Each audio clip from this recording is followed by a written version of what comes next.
Hi. Hi. What day is it?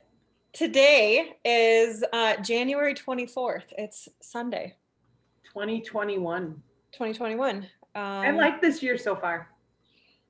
I do too. There's been a lot that's happened in 24 days. Yes. Holy moly.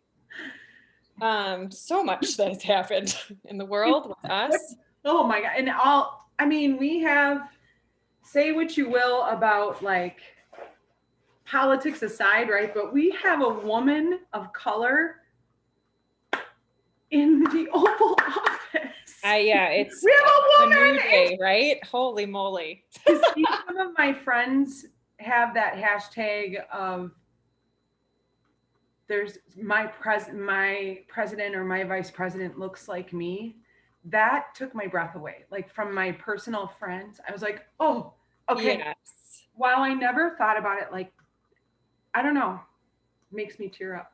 for sure. For Feel sure. really blessed. Yes. I have the same. I've got a few families that are um, beautiful and all different colors. And the littlest, she was adopted a few years ago and she's so sweet. And she said the same thing. She said I look just like her. That's very cool. Yes, super cool. Like I'm gonna cry. I know. So you were just saying before, so as we were jumping on here, you were saying, what did you almost do last night? Legit, like I want to. Well, this last week has been my training. I took a workshop. I'll tell the world.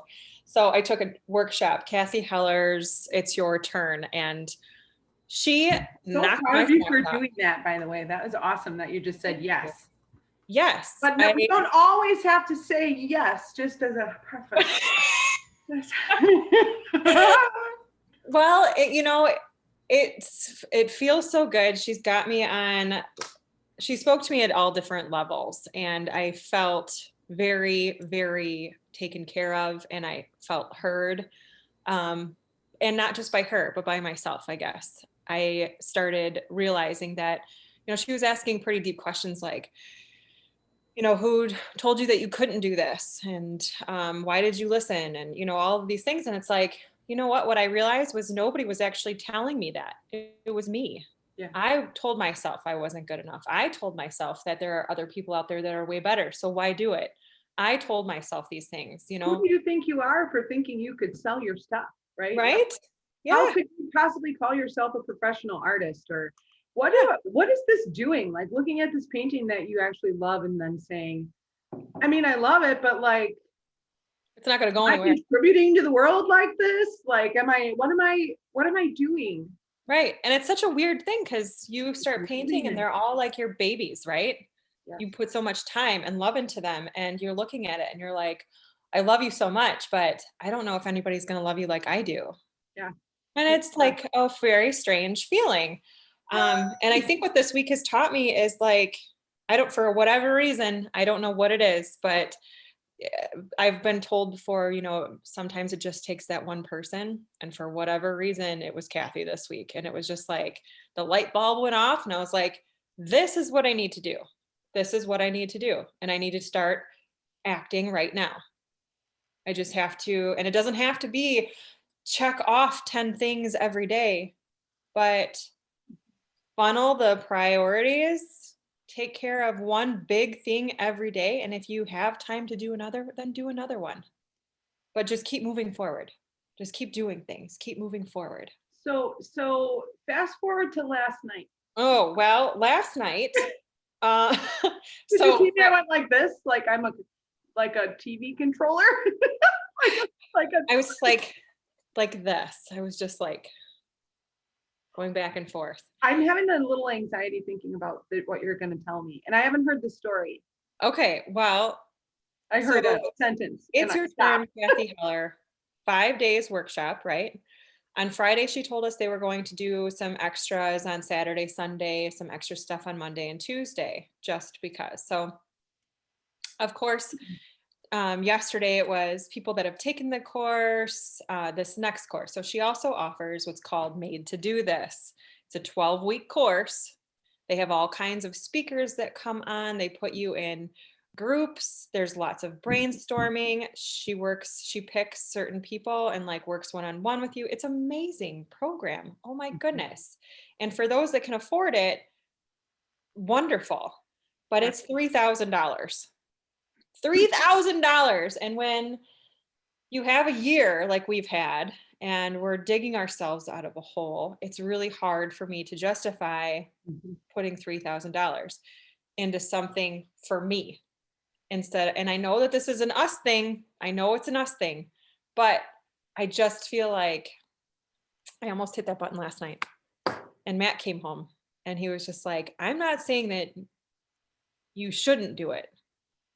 He said, because if you want to, I'm 100% behind you. We'll put it on a credit card if you want to do this. Wow. Yeah. And I looked at him and I said, as soon as he said it, it was almost like I needed his validation. Like, you are worth it. I don't know why, like digging, right? I almost felt like I just needed his stamp of approval. Like, I know you can do this. And if you want to do this, you're more than welcome. Needed his permission a little bit too. I did, I think. And as soon as he said that, I was like, no, I don't need to do this. I can do this on my own. It's going to be hard and we're going to have to dig deep for some of these answers and how to get it out there, but we're going to do it. And I'm okay. And I'm good with that. I'm really good with that. Well, I'm glad that that's the cycle that it took. And listen, like I wouldn't have, if you had called me this morning and said, Rose, I just spent $3,000 on this workshop. I was that close. I would have said this. This is what it would have come right out of my mouth. Holy shit. Good for you, girl. Right? Do it. Maximize it. That's would have been my genuine full-on response, and I would have meant it. Yeah. I mean, I really. No, I get it. I get that feeling. Yeah, I was definitely on the fence last night, but it took Matt's words for me just to be like, I don't need to do this. Well, sure, it'd be amazing. But that's the thing though. It's like, but I think you have always been a really prepared person. Like you truly, like you are a great researcher. So if I say like, if we happen to have something in common and I say, oh my gosh, have you been working on kombucha? And you'll say, I'm making kombucha. And you'll say, no, but I have been researching and have a file about that. And I have about, I don't know, I'm guessing like 15 solid recipes from people that I've actually tried it and it's divine. And it just, I'm really thinking about like what kind of SCOBY and where to start the mother and what do we do with the mother? And like this whole, right? Like exactly the reason why it's taken me till 40 to start this. I'll be 42 next month. So I hear you, girlfriend. But you know what I mean?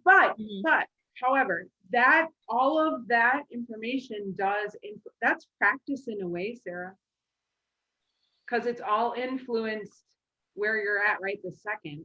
And now you're practicing a different way. You're practicing by action. Yes.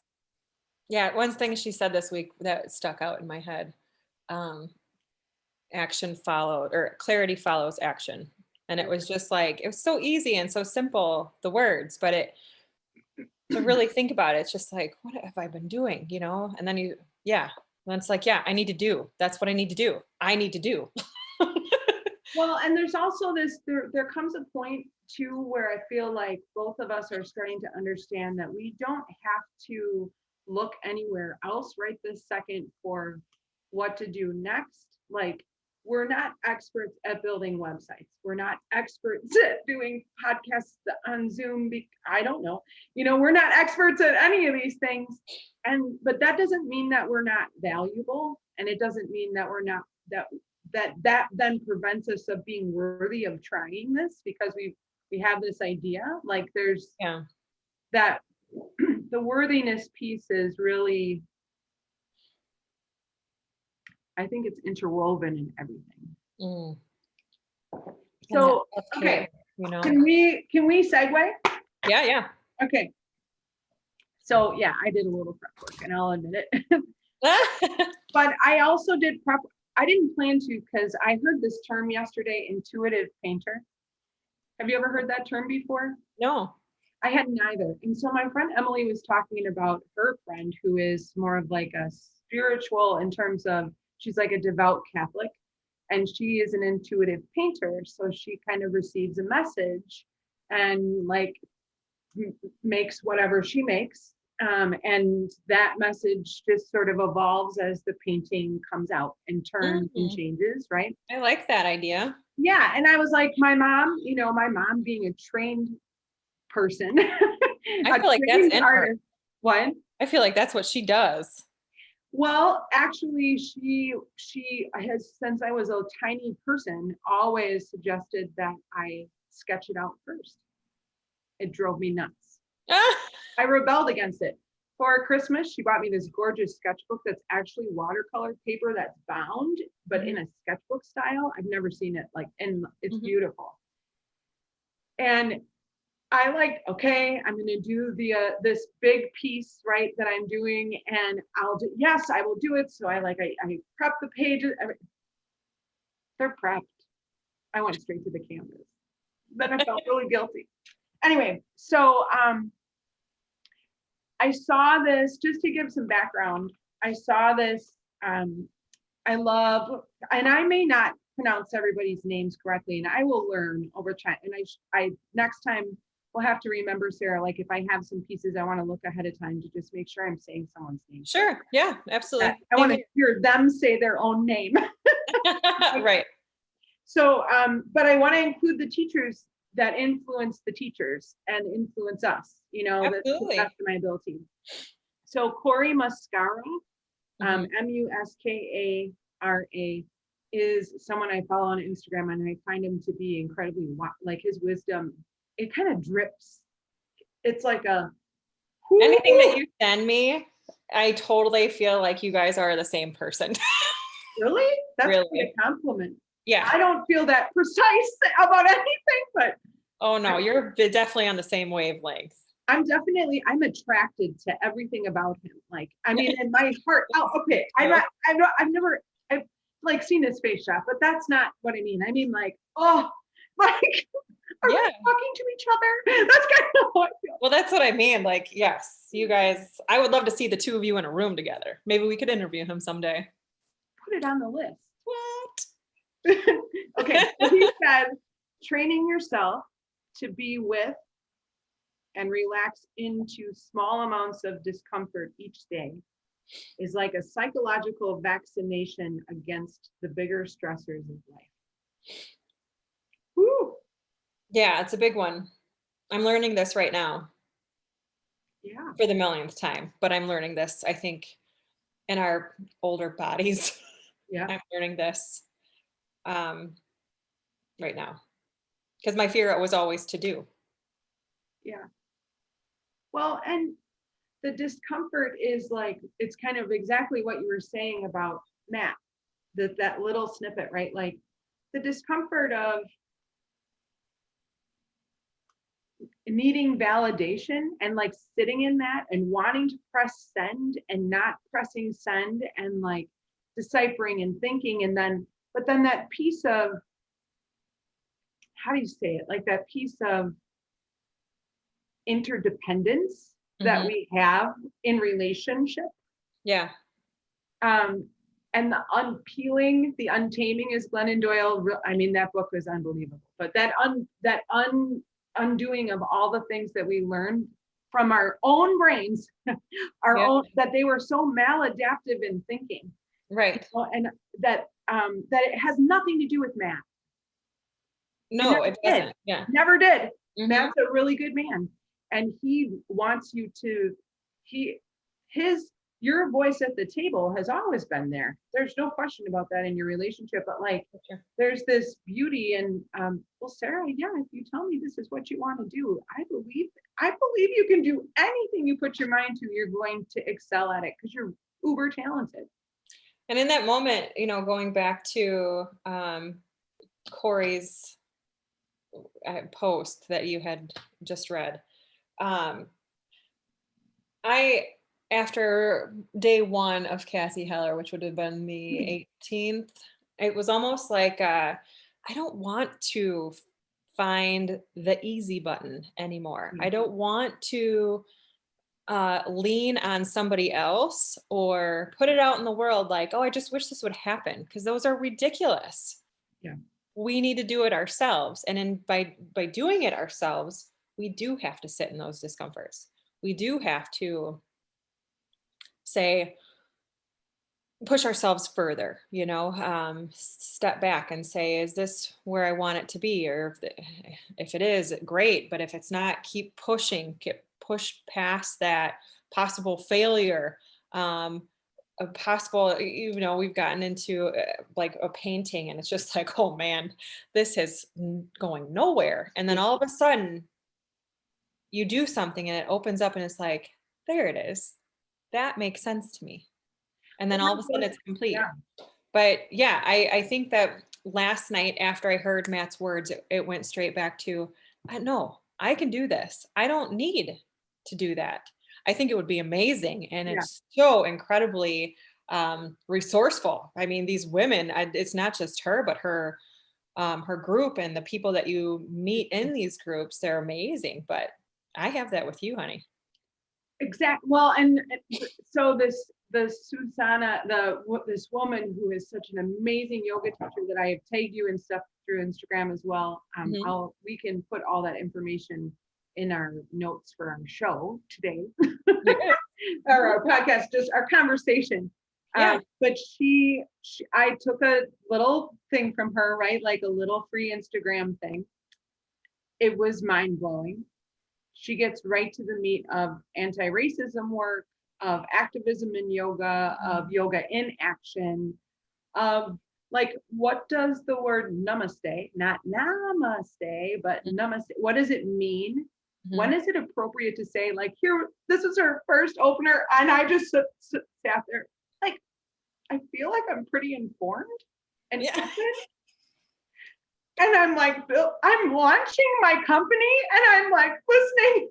And I don't know how to say it. I know. I'm sweating. The anxiety sweats. She said, so in this specific part of India where her family is from, or part of her family, she doesn't really say if it's both sides of her family, but like, what? Okay. When you meet an elder, you greet them with namaste. Namaste. That's your greeting out of respect. So she doesn't use it as an ending in a class at all. She doesn't really feel that that's culturally appropriate. Interesting. I actually love that.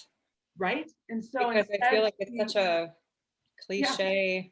So I need to take this course that costs $500 afterwards. And I even personally emailed her and said, I really would like you sent me the survey that said, why didn't you sign up? And I'm saying, I want to do this work. And I just even that snippet and these other things I've signed up for, like, I need to be in alignment with you.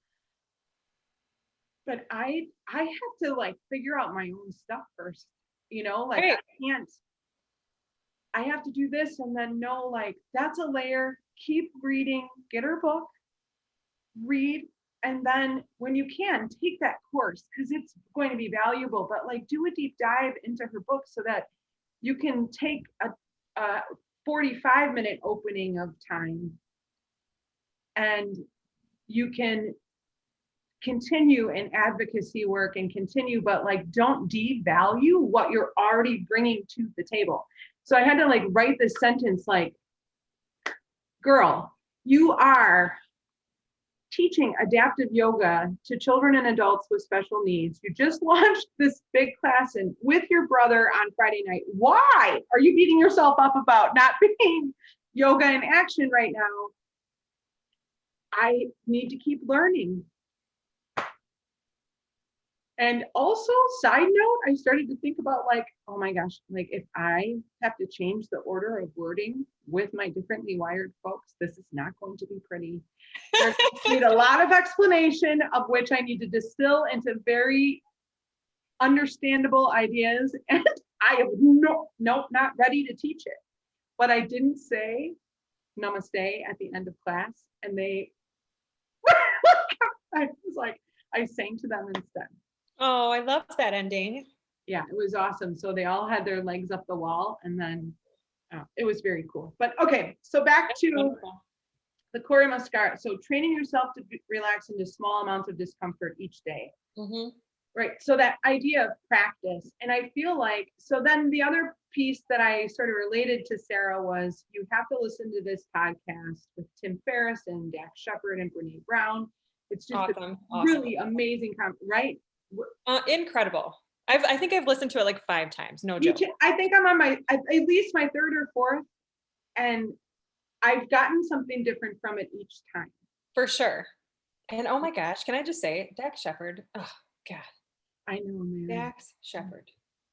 I mean, no offense to him, but Dax Shepard.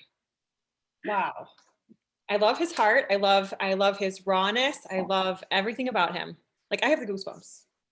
You know, did you listen to his episode about the breach in his sobriety, that his difficulty this last year? Did you listen to that episode? No, I haven't listened to anything of his. Like I've just been listening to it. So I've got probably like 5 favorites I'll send you. Yeah, please do, because I just subscribed to him and I'm excited because I wanted to dive in deep with this one. But yeah, I'm excited to listen to more of him because he's refreshing. Oh yeah, but he's also very, like, a lot of his work always stems back to the ego. Sure. And I think that what this sounds so it is very paradoxical, but I think that it absolutely has to do with what each of these 3 really brilliant people were talking about, which is like accountability. Mm-hmm, for sure. And I think Dax is really trying to, I'm calling him Dax like he's my friend, but like I think he's really trying to I'll interview him too. Damn right. And Brene. For sure. So like I feel like he's acknowledging that his brain has maladaptive thinking. Mm-hmm. That they're like that is that the way he's wired means that he has to think around, modify, accommodate in some places, you know, and like have accountability measures set up for his success. And it sounded like they each really had that, and they talked about the physical aspect, right? And so I think so I sent you this podcast, and then I sent it to you again because I think I sent it to you twice. Maybe I think you did too.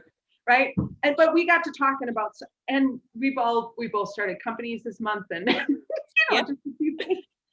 It's a not a big deal. Oh my God. Okay, so but it's fine. It's all fine. We're good. I swear, we're good. Because we started a podcast this morning. Why not? But I just want to say on that note right there, yes, we did start it, but we started a podcast years and years and years ago, but we never hit record. Can you say that again? We started a podcast years ago, and I'm not talking about 5 years. I'm not talking 10. I'm talking 25 years ago. We just never. And we started in letters too, you know, like with for sure. There's like this. We didn't have email then. No, there was no email. We didn't have. Every house was just getting a computer, or many houses. Not every house still has a computer, you know. But like there were, it was really something. Yeah, the love. I mean, we wrote love letters to each other. Oh, we really did. I mean, it was. Yeah. And we'd be remiss if we didn't say our third, our Shannon, like that Shannon. She's, I don't know, we're just so interwoven in that way, and that's been the strength of our relationships okay, so I was looking for, I've got a file right next to me with all like all the letters Shannon, and I was just trying to like find one to like pop one up, but I don't want to, it'll take a minute, so just that, so as an example, so we've been doing that. Well, and how you're very prepared. Think about it. You had your bestie file next to you during our conference. Like you did prep. We just remember that. We prep differently, but we're like popping in and out. Do you see that? Are you there? Yeah. I think we're good now. I'm good now. Are you? Yeah. I think so. Okay. So so in this podcast, they talk about like their measures of, I think we could call it self-care. Absolutely. You know, that they, there's a snippet in the podcast from Brene that says it's a long, winding road to healing and wholeness as a summary of this podcast. And so I was thinking, so we'll circle back. So I was thinking about what healing means and wholeness, Yeah. and how integrated that is in both of our businesses and Yes. in our artwork, in how we move through the universe and move through the world and care for those around us. Like, we're definitely caregivers. That's a defining role in both of our For sure. characters, would you say? Yeah. And I so, think I was, oh, go ahead. no, go. I was just going to say, I think that was my biggest, I guess, hurdle. That's a bad word for it, but trying to figure out, I was spending so much time on how do I connect all of these things? How do you connect self-care with artwork? Well, they don't go together if you're trying to force it that way, but how they do come together, along with the health and the running and the hospitality part and the oils and the stories, all the stuff, that's all based off of self-care. That's how they fit. You don't have to force it. You don't have to figure out how they all hold hands and walk down an aisle together. It just works. It's self-care. And my self-care items might be different from somebody else's, but that doesn't mean that we can't help teach you how to get there with our stuff. Yeah, well, and I would say, along with self-care, like self-care is such a hot term for the last like 5 years. Yeah. No, but I think it's worth defining.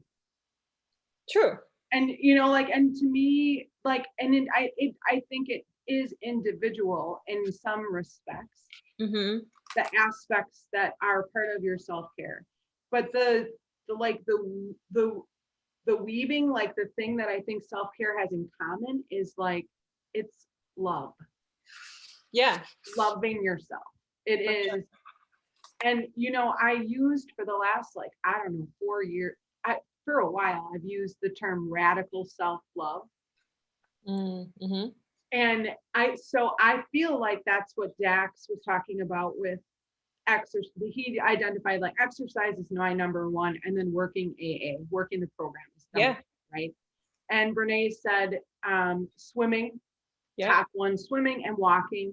But swimming is where there's no cell phone. There's not, like, she's, you know, and it's just meditation. Yes, when she came to that realization with Tim Ferriss, and Tim Ferriss was a revolutionary. So let's put him on this pause on Tim Ferriss, because that's the other weaving of this conversation. Yeah. But I was thinking about like radical self-love, and the person that I've learned the most about, or like the lens that was the game changer for me on that term, radical self-love, was the author of The Body Is Not an Apology, Sonia Renee Taylor. And she talks about how radical self-love, she says, is an internal journey, the inside of you, that impacts our external reality, the world. That's actually what radical self-love is. Because, and she talks about, and this is another podcast with Renee that she does, it's blessed intuitive, I don't know, 6 times I think on that one. Yeah. But it's interwoven to me, because she's saying, like,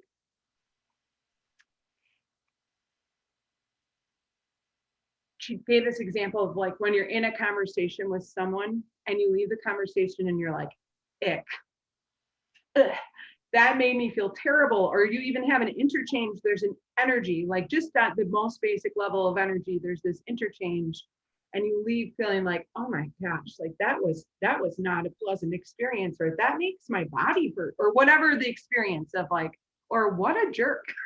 Like that might be the reaction, right? And she's saying that is their internal story impacting you.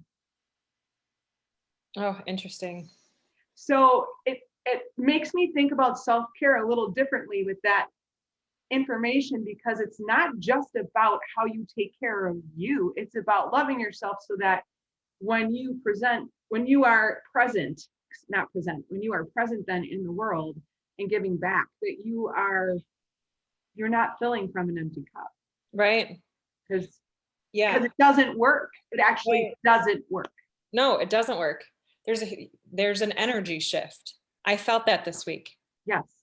It's incredible. And yeah, it'll bring you to tears kind of stuff. Oh yeah. On the knees, right? Yeah. Oh my gosh. Knees. Every morning this past week. Yeah. Yeah. No, it's incredible. And I would love to read that book. So It's a book that you need to be prepared. yeah. So Like Brene, listen to that podcast, because Brene says, yeah, I mean, I've thrown your book across the room a couple of times and I've really sworn at you. God, I love her. And she's like, good. That's what I tell people who's going to happen when they read my book. Like, I'm so glad you had that experience. It was so fabulous. Oh, I loved it. Anyway, so like, but enough. I'm not trying to like go down the road of quoting these other people. That's not my intention. My intention is to kind of draw the picture of how my brain operates when I was like, Sarah, we have to talk about this. And then, so yeah. So in Tim Ferriss, he talks about this cold bath. So good. So you talk about talk about that. First of all, so when you sent me this twice. The first time it was just like, hey, listen to this. This is really good. We didn't even know that this was going to happen today, right? So no, I sent it to you and Shannon together. Yes. And so I listened to it. And the first time I listened to it, I was running outside. And for those of you who don't know, we live in Wisconsin. So I'm in Door County, Rose, you're in Milwaukee. It's cold. It's cold outside. I've been running in 6 below temperatures in the mornings. I run when the sun comes up and it's crazy, right? So first time I'm listening to this, I'm running. That's awesome. And he starts talking about these baths. All the messages, right? So many. And I was just like, huh. I'm like, and then here I go, like, I wonder if this could be comparable to what he's doing. Is it the same or is it different? And then I started thinking about, because he was talking about depression and how it helps with depression and how it truly makes him a happy person. And was prescribed. It was prescribed to famous artists and all sorts of people. It was a method of treatment that was bona fide and prescribed by doctors for a long time that went off the map. So my question is, I would love to see, and this is total side note, but what the depression rate looks like in the Midwest or places that are cold in the winters compared to the places that are warm year round. Just a thought. I was just I wonder. Especially in places that promote outdoor activity. Right. Like that places that embrace the winter. Exactly. I think it'd be harder to talk about that if you lived in Manhattan, which is very cold.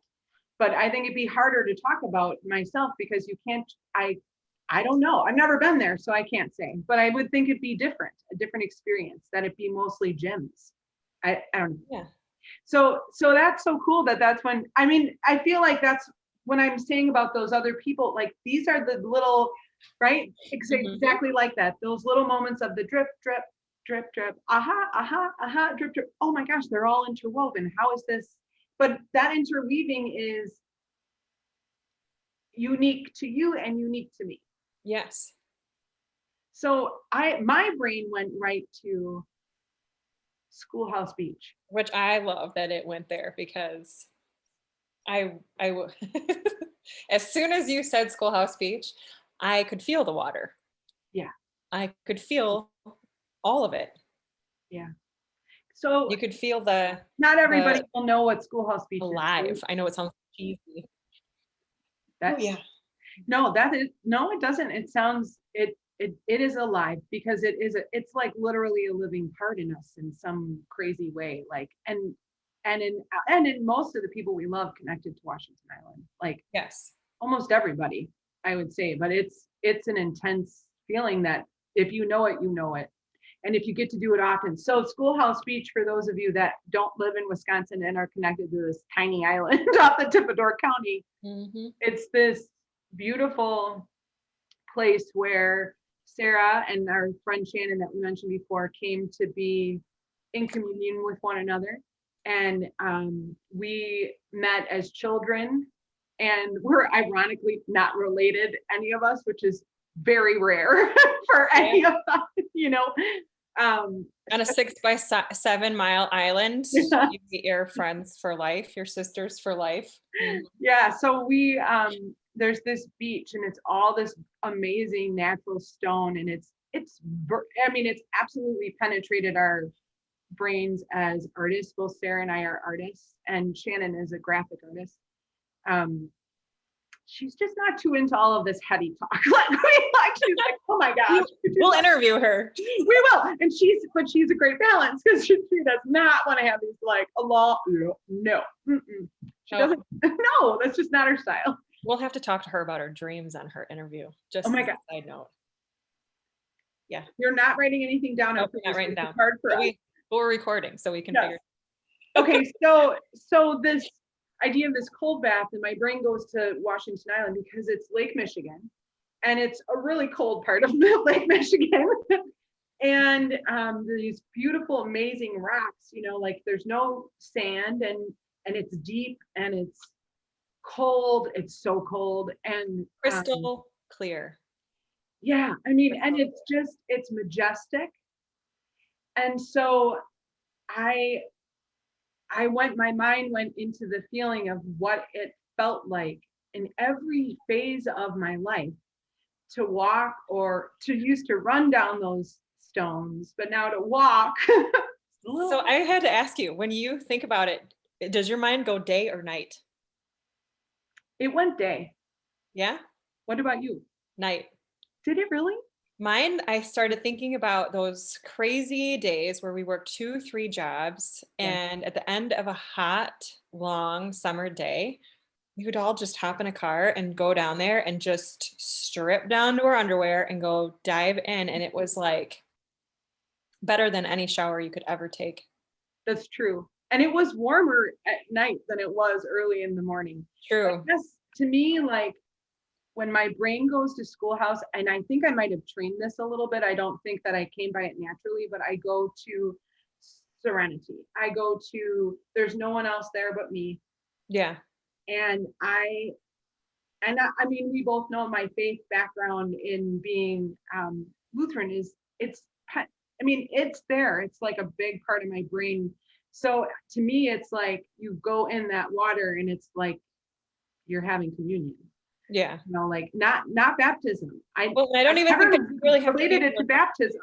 Yeah. Well, I don't think you don't have to be religious to believe that, because I agree with you. There is something about that beach. There is something about that water that makes you feel very special. Yeah. The words, when I was trying to like write it down, I said that it's a release. It's rebirth. It's a sense that in this specific space, the majestic and sheer beauty of this space is the ultimate reminder that the world is just bigger than my own head. Yeah. And I've reconnected with an old teacher of mine, one of my original teachers, and I'm working in her space. I will go there after this to teach. And she said something to me about this Buddhist practice where you feed the demon. And one of the examples was, this was in her example. This is another one of those, oh, do it like this. Oh, I like that. And it was like, oh, go to the lake. Yell at the lake because it can take it. Tell the lake all of your burdens. The ones you don't like to admit you consider to be a burden. I feel like we've done this. We have. And that to me is what feels like if I'm by myself at Schoolhouse and I go under that water, I'm so little. Yeah. And this is not where I live. This is where I live. And it reminds you that the body is the vehicle, and that the brain You know what I mean? The body is the vehicle for who you are. It is not Yeah. who you are. Well, and I feel like when you dive in, like there's something about being underwater there where you're pushing yourself through with your arms. It's like Yeah. you're throwing what you don't want away. You're pushing the things Mhm. aside that you Yeah. don't need, And there's come weightlessness. up and Yeah. there's a clarity. Yeah, it's incredible. Yeah. So I feel like that that cold bath idea, and I have done cold showers for recovery, like of muscle recovery when I was doing major cross training and running and yoga teacher training. Maybe I was a little out of balance, caused some physical harm to myself. Still reaping the injuries of all of that. But I feel like Schoolhouse Beach is like what Tim Ferriss was describing. And when I don't allow myself to get in the water, because we've both done that. We've all done that. Like you get down to the beach, and suddenly there's all these people here that you love, but you're no longer that free um 17-year-old or 22-year-old, like you're the mom and you're eyeballing for and I don't know, it's different. It's not. We need to be the Jill Jorgensen. Oh hell yeah. Can you believe? I know. But I mean, Yeah, when you go to Schoolhouse, who do you see there? I see you. So the Yeah. person we're talking about was a woman. Well, she was really special to Washington Island, and she died very suddenly. Heartbreak. Pure heartbreak, that Yeah, one. and it was before COVID or right on the cusp of that. Right in, I think it was early last year. Yeah, I think so too. And so, yeah, but she loved Schoolhouse. She Mhm.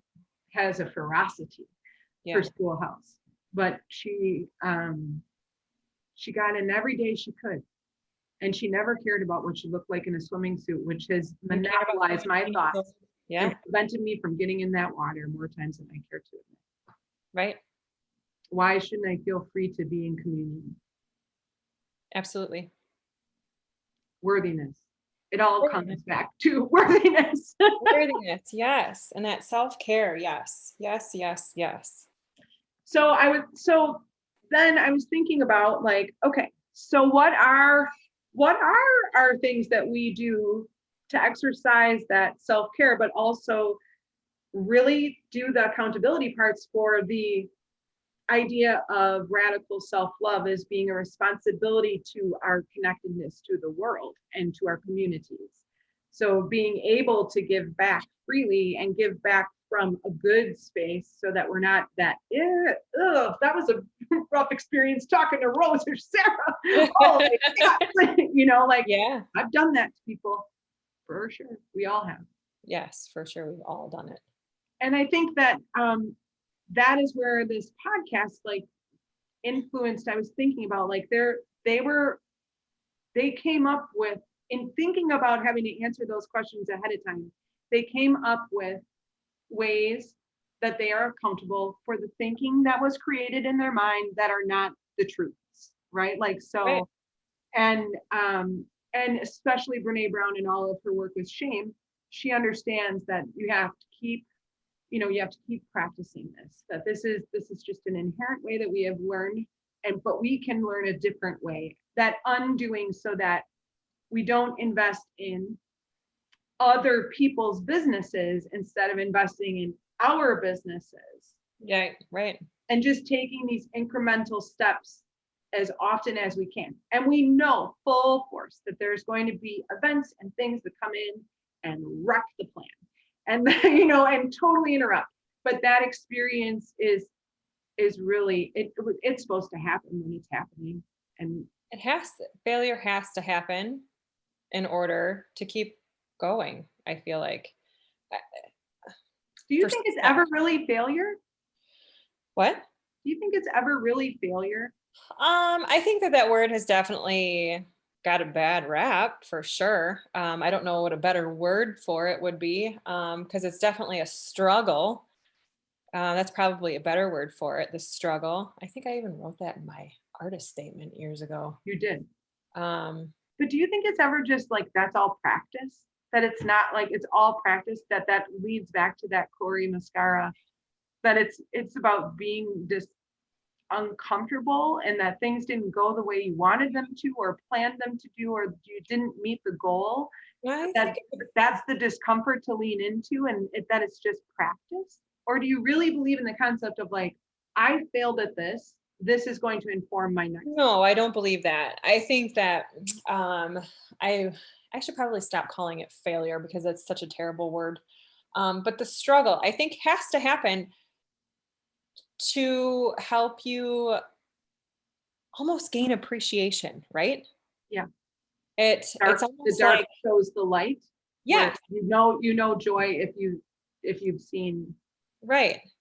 Like we work on a painting, and we were just kind of talking about it a little bit earlier, but um, you get to a spot where you're like, oh gosh, this is just not where I want it to be, and it's so close to being thrown out in the trash.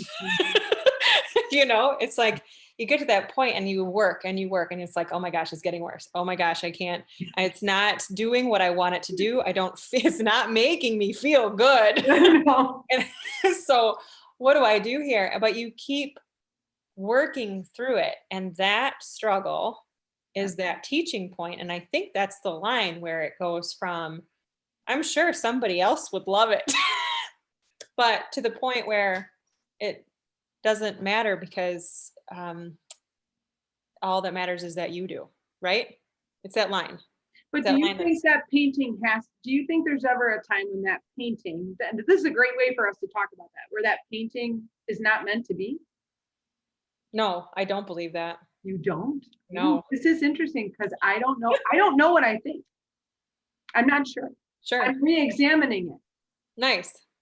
because I don't really know what I think about that. Because there are some paintings where, yes, like I don't know, but I haven't been painting the way you've been painting as long. I don't have the same level of experience as you do in that way. So Sure. I don't have the amount of years. Yes, I've been a lifelong artist, but not in the painting sensibility like you have at all. So I get it, but not like you get it. I think everybody's answer could be different, to be honest. I don't think it has to be the same. With me, I am notorious for, and I keep looking up because that's all where all my work is. So looking at it. um, for me, I'm notorious for having an idea for a painting and starting it and then putting it aside Yeah. because I didn't like it, because I wasn't ready for the struggle quite yet. So I'll start another piece. Mm. This week I finished two paintings that have been sitting for, I don't know Yeah. how long, but yes, they were meant to be something that wasn't what I had thought in the beginning, but they were meant for something. So Sarah, painting for both of us is part of our self-care. Yes. And and that release is comparable to jumping in Schoolhouse Beach. When that painting comes to whoop, and it's in alignment and it's done, then that moment, isn't that the Yeah. release of that same? So it is part of our, that's, that intuitive style of painting is part of our self-care and radical self-love. And if we are vulnerable enough to put it out in the world, then whatever it's meant to be for someone else, if it's a bath mat, a fanny pack, Oh, the fanny pack. because That's one of my favorites. I hate fanny pack. I draw the line at scrunchies. I kind of, I I will think not they be a look scrunchie. ridiculous, but I think they're very functional. I will not. I will not do that more than one time. That's like putting on MC Hammer pants again.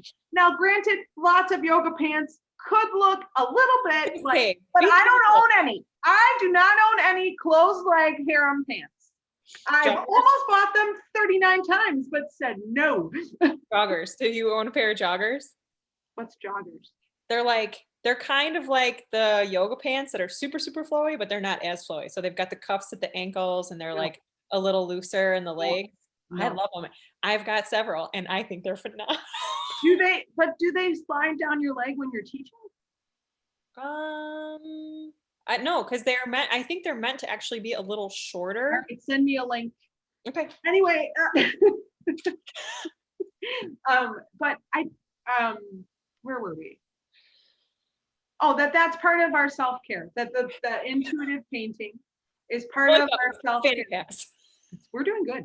Part of our self-care, part of radical self-love.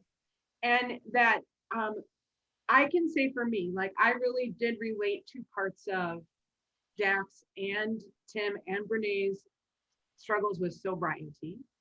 Yeah, Because I do have a food addiction, sure. legitimate, and I have struggled since I was in third grade with binge eating, and I've just really started to unpack that. And there's so much freedom and not feeling so stuck in the active piece of it, Yeah. but then learning how to like I that's really a wonderful space for me to be in at this moment, and I recognize that. But this is hard to talk about. But I also like really acknowledge that I have to have a plan of how to keep my head out of maladaptive thinking about food, about body, about my worth being in my body. And it got really, really, really triggered during COVID when all of a sudden I had to be a yoga teacher to make a living on a Zoom camera Oh, yeah. and show my body doing exercises and my butt and my back and my arms. And it really sent me into a tailspin in a lot of ways.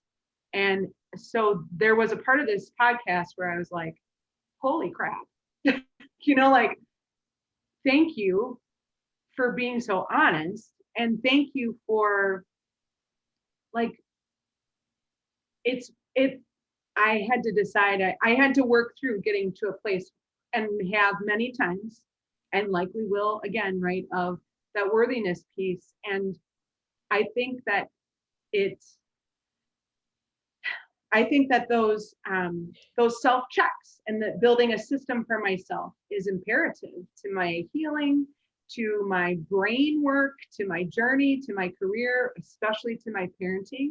But I wasn't really doing it all the way for me. Yeah, I hear that. I think mine was alcohol Oh, for mine sure. was too. I did that too. Yeah, I mean, I feel They like, run hand in hand. yeah, for sure. And I don't, And you went through a lot of trauma in the last year. We both have like, I mean, we've done a lot of really like, holy crap kind of work lately. yeah, You know, 2020 and this month has been such a roller coaster, I think. And um, once quarantine happened and you were at home, it took a little while, but then it was like, oh, I'll have a drink because I can have one, right? mhm. And it was like, no, no, no, no, no. Like, I'm a mom. Like we're homeschooling, and not that I was doing it in the morning or afternoon or any of that stuff, but it was like 5 o'clock hit, and it was like that saying where it's 5 o'clock somewhere, like it was just like, okay, I can pour myself a glass of wine. Now, would I drink several? No, but I was still just doing it because I could. But that's the release. We were looking for that dopamine release. We were looking for a schoolhouse bath, Right. both of us. And And we didn't want instead, to be uncomfortable and so challenged and so tired and so energetically drained and so sad. So sad. And so worried about every part of this world. We just wanted to be numb of it. And yeah, that was a universal, I feel like that's a universal experience. yeah, I do too. I do too. And I think that for me anyway, the beginning of this year, it was like, okay, even though we're still in the middle of this pandemic, I gotta make a change. Yeah. I can't. I matter. Yes, I'm exactly. investing in myself. Yeah, I'm sick and tired of being tired, and I'm sick and tired of being foggy and Yep. just not. There was no motivation. Yeah. There was nothing there for me. Now, I would get up and look through all the homework and get it all together, and I pulled through, and our homeschooling is solid. But me, my stuff, I was going to bed after Juna would go to bed. I would go to sleep at a quarter to 8, Mhm. because I was tired. I was Well, heavy and tired, and then I was sleeping until now that we're home, and Matt doesn't go to work until 8:30 or 9. I was sleeping in and still tired when I woke up, and I was like, no, it's time to change.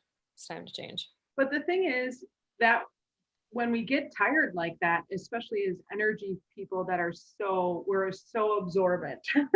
You and I are like we're really big absorbers. Then Yeah, we go into like I can't absorb anymore. I have nothing left to give. I'm in shutdown. Um, all of those that's I'm not talking clinical. I'm not talking diagnostically, but like that's depression, right? it is. And then that leads to anxiety, and then that leads to worthiness issues, that all these tapes that start to go off in our brain of like, and you were not really present, like even though we're trying to be for our children, and God, I mean, we really try. It's just if there's this disconnection. Well, and it's like it's almost a tape that replays Yeah. in your head every single day. And it No, was I have to time make the to dinner. hit the stop button. And aren't you tired of cooking? Yeah. So I tired. was like, no, actually I'm enjoying it because I'm in the middle of this Whole30 right now. So I've got to, I'm looking at it as like get creative and, Yeah. figure out what you can have opposed to the mindset of what can't you have. So, Well, and but I understand the feeling because I have been before. I think that that's kind of interesting too, of like, so okay, so let's circle back. So those pieces of like what brings us to the pinnacle of change, like when something is no longer what is that line? I can't remember the line, but it's something like when you get to the point where what you're doing is more uncomfortable than the possible change, something along those lines, like where your eyes change and you have to switch, like there's something that has to give. Yeah. That that is those are the building blocks, right? And all of these practices of doing a deeper dive in thought, doing a deeper dive into a specific teacher, like Kathy Heller, like all of those. That's where we receive that information for a reason when we received it. And sometimes we're supposed to go down that road and absorb, and sometimes we're supposed to take a look. The sliding door. Yeah, and then okay, bring that back to me. How can I move forward from that? Like if every nugget a teacher says and if you have to rewind what they say in a 1 minute spot 17 times and write down exactly what their words are you supposed to keep going listening to them? Or is that where you pause and you do the work for you? Why are you so attracted to that? To me, that's where I don't always think it's right to keep pushing through the painting. But I do agree that you put the painting down and come back, like if you can. But it's not, sometimes I can only absorb so much, and that is my self-care. So like when you asked me about Whole30, normally I wouldn't have even thought about it. Even doing the work I'm doing, I would have said yes to you, right? And I really was afraid to disappoint you in my answer. Oh my gosh. No. But hear me out, like that. I wanted to be in alignment with you. I wanted to lose the weight quickly. I wanted to feel better quickly. I know what what that leads to. I understand,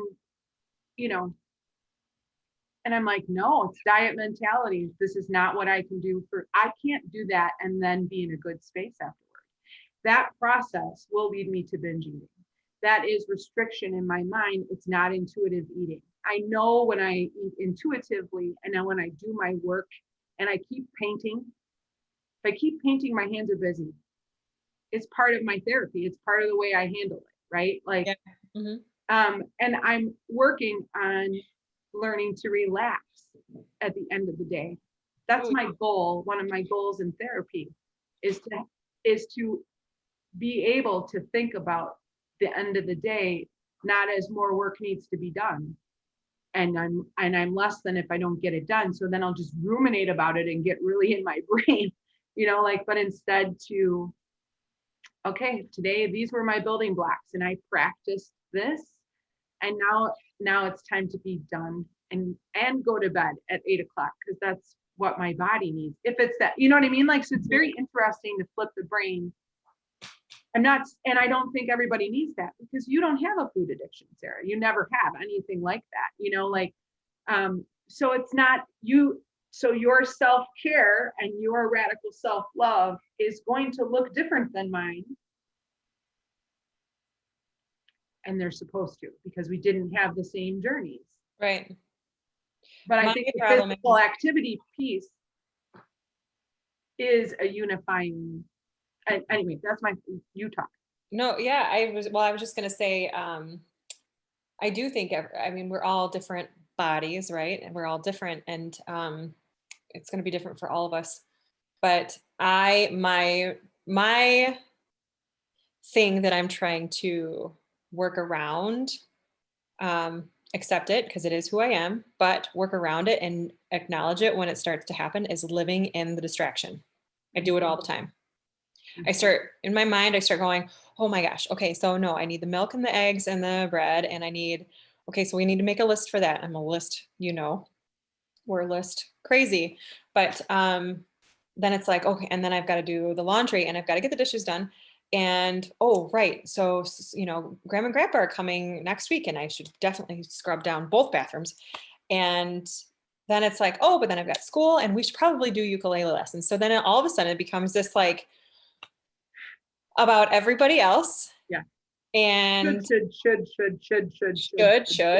Yeah. And that's like what I'm learning about is when I start to get to that point, it is almost like a hands-on thing. It's like, go do something, pause, go do something for you.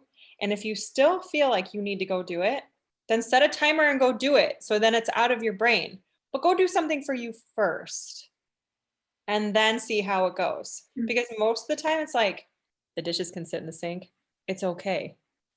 Maybe I'll scrub the downstairs bathroom, but I don't actually have to scrub the entire upstairs bathroom.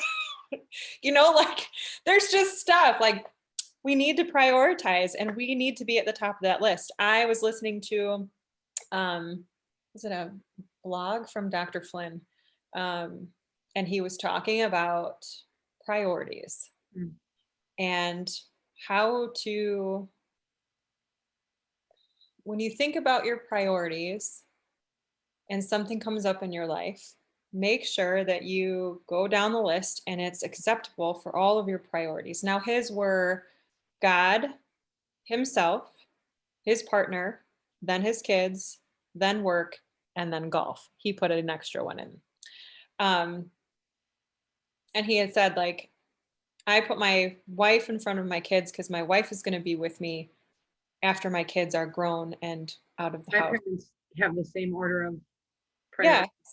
Yeah. And I think it's beautiful. But what it taught me was like he had said, if I have to go on a big work trip, I will go to my wife and my kids and say, is it okay if I can do this? Because if you have something major going on, I'm not going to do it.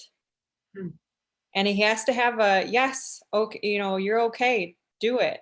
Because not only is he having that conversation with them, but he's not building them up for disaster where it's like, they are mad about work or they don't like his work because they're blaming it on the fact that he's not around. So what I've done is taken that and like with my running and my painting, my self-care, I'll go to Juna and I'll go to Matt and say, hey guys, I know it's a little cold this morning, but I think it's going to be a good day for running. Do you mind if I run out and do something for me, take a run for 35 or 40 minutes and come back? And Juna lights up. You go, Mom. You go get it. And it's like, yes, then that makes me feel better. And it almost takes care of that guilt part, which I'm trying to get rid of, working on. But it takes that guilt away because that everybody's like, yeah, you need to do that too. And it's also teaching Juna that it's important to put yourself first. And I love that women matter. And that women matter. Yes. And he's showing him that Matt's saying, yeah, you go do it. And he's showing, he's teaching Juna how to teach women. And it's a really beautiful, that priority list is a really beautiful thing. And I never really even thought about it that way. And it's interesting though, because from a single mom perspective, like I have to literally pay someone or make a trade, I feel like at least, to put myself on the list given this schedule. And so that is where the big shift happened for me, was in taking this big leap and hiring someone that I think is really great, and doing it without a financial plan 100% of how I was going to pay for this. Yeah. And there's been a lot of abundance that came in that really helped that situation. Like just all sorts of avenues have opened up by saying yes, by asking for help. And I think that that's the biggest thing that 2020 taught me, is that I have to ask for help. And asking for help puts you in a vulnerable position. And accepting help puts you in a vulnerable position. Then you have to do the work of accepting help and whether or not it's being codependent, when you know that codependency, like for me, I have to be very mindful of my codependency with others.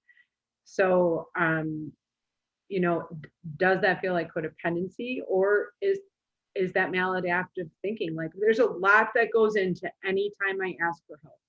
Yeah. And because I have a true fear of, if I ask this person for help and I start to trust them, well, they're going to leave, Yeah. But in reality, in my maladaptive thinking in 2020, what I realized is, even though that's been true for me in a number of relationships, in reality, I had abandoned myself long before they abandoned me, number one. And number two, I really do have an amazing family and an unbelievable friends that when I have the courage, and people I've met all over, like that, when I have the courage to say, will you help me with this? They show up. And that's amazing to me. But that is where I have to be mindful of that shame cycle. So all of these systems, and we've worked so many years on these systems. Here's how they started. I'm going to do Weight Watchers, right? Like that was a system of accountability and self-love. That was our actual intention, maybe, but it was more about losing weight.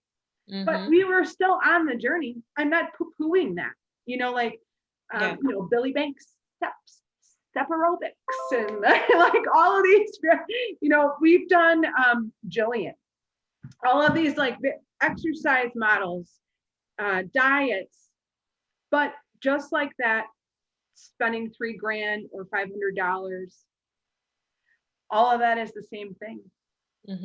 It's looking externally for what is an internal job. Right. And now as mothers, our lenses have suddenly, now we see, oh my, my job is to help raise a human being who has a perspective that is larger than his own head, and to be able to contribute to this world. And what I put in here does have an absolute impact in how he talks to himself in his lifetime, how he thinks about himself, whether or not, how do we handle maladaptive thinking from other sources? What do we do to deliver this person to adulthood? And the answer is you ask for help. We were in the car the other day, Juna and I, and he said, Mom, I said, yes. He said, could you help me build a lemonade stand? I said, are we going to sell lemonade? And he said, he said, in his own little words, but I would like to sell lemonade and give the money to the kids that don't have anything. Yes! I told Matt, he almost cried. I said, I did cry. That's awesome. Yeah. Asking for help. Where this is where we're at in the world of all of our little stuff. He says we have a swear jar, or an inappropriate language jar. It's right behind me. Inappropriate language jar. And so it's a 25-cent fine every time you have inappropriate language. And it's 50 cents if you do a chore, which most of the time he just skips. So he has no desire to like, it's not a working system. And so he's like, where does all this money go, Mom? I bet. He looks at our sitter, Mrs. Kim, and says, I bet you it's going to the poor, Mrs. Kim. And I'm like, oh my God, this is not what I'm trying to do. This is not. He's like, well, I mean, there are a lot of people that need help, and I get that, but I'm like, well, then stop swearing. That's You're where not we're at in the understanding. lesson of giving to others. Oh, love. Not for lack of effort. All right, so we've had a beautiful conversation. Yes. So good to see your face. You too. So let's end on this. If you had to pick your number one self, I hadn't thought about this ahead of time for myself either. Now that I'm asking This will be fun. but your, where these three people identified their things, what's on the top of your list? For self-care, self-love. Mm-hmm. I don't know if this is that bandwagon effect that they talk about. I really don't think it is, because with where I've been the last few months, I would tell you, or actually the last few years, exercise for sure. It changes the whole game. Yeah, I would put the practice of yoga as my number one. And I know that sounds like kind of a lame answer from a yoga teacher, but I guess I view yoga as so much bigger than physical asana. Mm-hmm. And the tenets of yogic principles really are amazingly beautiful. Mm-hmm. And I believe them, I Right. really believe them.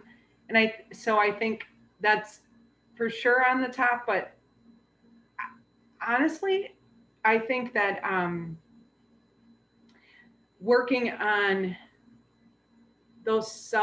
my maladaptive thinking self checks, but I'm really working on worthiness. And I think that worthiness is freedom. Well, that's what my exercise is teaching me. So yeah, that makes sense for me. So I would say the physical component, physical, that's my number one love language, like by a lot. So if I don't get the physical, I'm in trouble. I think that comes first. Yeah, when Brene was talking about swimming, Yeah. I understood what she was talking about, because that's what running does to me. Yeah. It's out of the gates, like I'm just like, oh my gosh, this is going to be a long run, or oh my gosh, this feels so good, whatever it might be. But once I hit a certain point in the run, it all just kind of settles in and almost becomes meditative. Mm-hmm. And it's really beautiful. You don't have to say almost. It is. You're right. I love you. I love you too. Take care of you for me. Take care of you for me. Thanks for this fun little adventure. Yay! It's been so fun. Can't wait till next time. Okay. Bye. Bye.